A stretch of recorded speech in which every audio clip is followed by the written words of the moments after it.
saying a 17-year-old boy will appear in court charged with the murder of 15-year-old. The girl is the 15th teen victim of homicide. Two teenage boys, aged 15 and 16, were pronounced dead. Violence and tackling violence and youth violence is our #1 priority in London. There have been 16 homicide teenage victims in London this year, the youngest of which was 15-year-old Elianne Andam, an aspiring lawyer who was described by her family as bright and funny. Met Police Commissioner Sir Mark Rowley described Elianne's death as senseless. But what are the causes behind youth crime, and how can we prevent it? Former Police Superintendent Leroy Logan, who set up Voyage Youth, a charity which aims to empower and enrich the lives of young people, emphasises the importance of a stable home.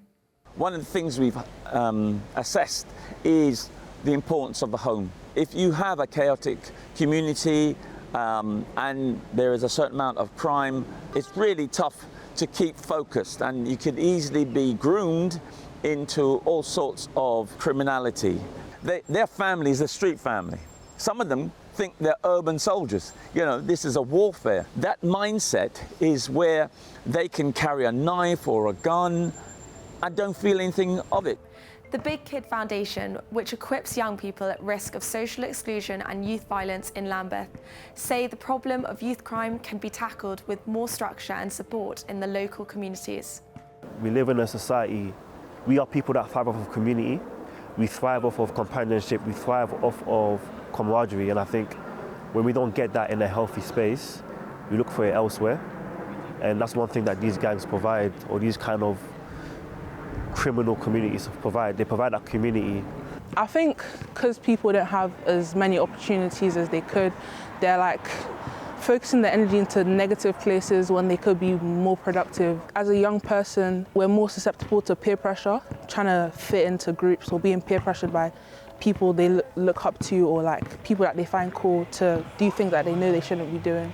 Thug life is glamorized. You know, you see it in the videos, in some of the rap like drill. You know, some of the young people are thinking, well, it's better to be a thug than going to school. They get that sort of self-loathing, or don't care about themselves. They don't care if they live or die, and they don't care if anyone else lives or dies. The importance of a stable environment so that they have aspirations and a hope to achieve their true potential and feel that they have a way out.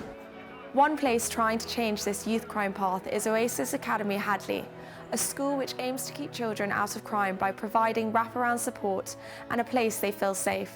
Headmistress Zoe Thompson describes the strategies that have been put in place to help the young people in her community. Where our school is situated is in an area of quite significant financial and social deprivation. In this area we have a really high youth crime rate, as there is a real dearth and lack of services and support for young people and families early on that ultimately result in children first of all being groomed, which is rife. Children don't just wake up in the morning and say, oh, do you know what, I'm going to carry a Rambo knife today and I'm going to go and hurt someone.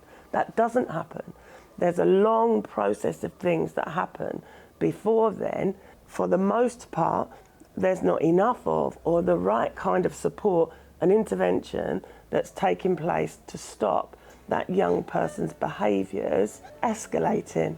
What's really important for us is that we know that they're going to do well. We tell them they're going to do well. We tell them that they're going to be successful. We do this together as a school, as a village, in supporting, teaching, raising, encouraging, loving and caring for our children and families, so that when they do leave us, they demonstrate exceptional progress, exceptional knowledge, they get great outcomes.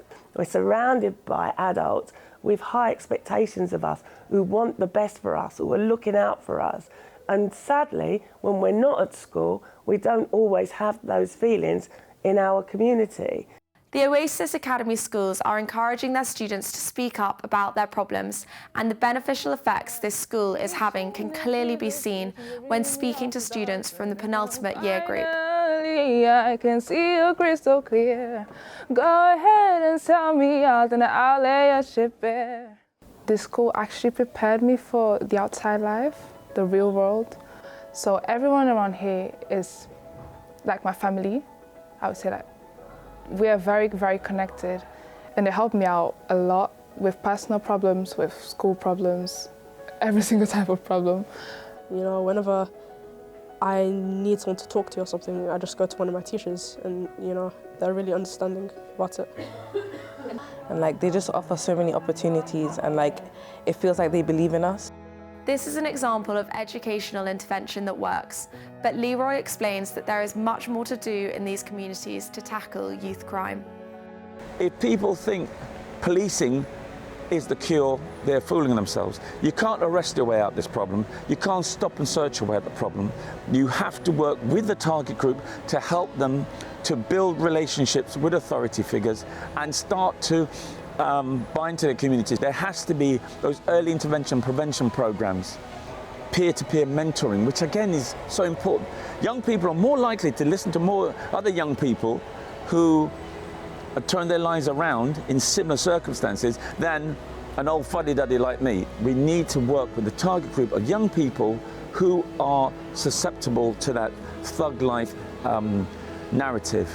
We need to recognize some of them are dealing with a lot of issues in the home, in their communities.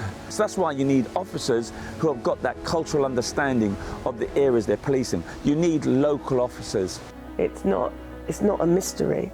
There are some clear interventions, guidance, help that these young people and their families need. That's just not there.